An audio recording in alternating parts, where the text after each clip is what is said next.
And how did you get out of that belief of statism?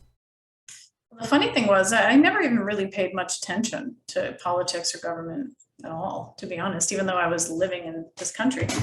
But it just never interested me. And we had to learn about it in school, and I was glad that we didn't focus a lot on it. But parenting really is what did it.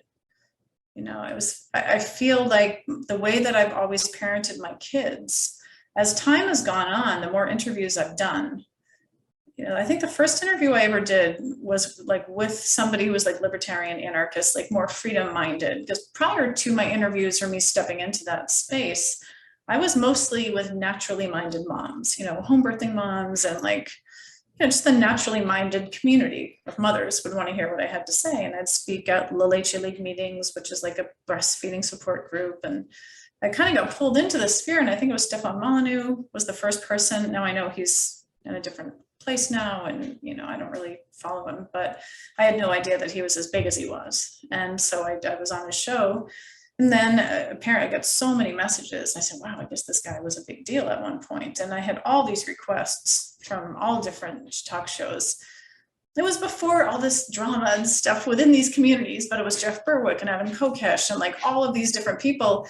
And they're like, what you're doing at home really sounds a lot like anarchy, anarchism philosophy or a more libertarian mindset. And I was like, it is. And then I learned about it. I'm like, oh my gosh, it is. So parenting this way in a partnership-based paradigm is like a mini microcosm of what the philosophy we all want for the world, in a not having a ruler. I'm not my child's ruler. I'm their facilitator. I'm not a teacher standing in front of them, forcing them to learn things against their will with good intentions. I'm a facilitator, and I need to facilitate things and help them grow and navigate and have information. So, it was this realization that, oh my gosh, I understand government now. Really, parenting helped me really get what was going on in the world, is where it started me from. And once you start living in freedom in one area of your life, because most people don't know they're enslaved, they have no idea. And that's the whole beauty of it for those enslaving, is it's like this manipulation. And but once you realize and you're living without this dynamic, you can't help but let it touch other areas of your life little by little. My stuff in the beginning was about birth and freedom, and realizing that hospitals are really not the healthiest place to give birth, and they're dangerous actually, because they're pushing interventions for money. So freedom in that realm, and then freedom in food, growing food, and what's happening with organics and GMOs, and like everything gets touched when you open your mind in one area. So we just are all starting out in a different place. So when I started speaking at like anarchist events, there was like 2 women there, and the rest were all young men, most of which didn't have families.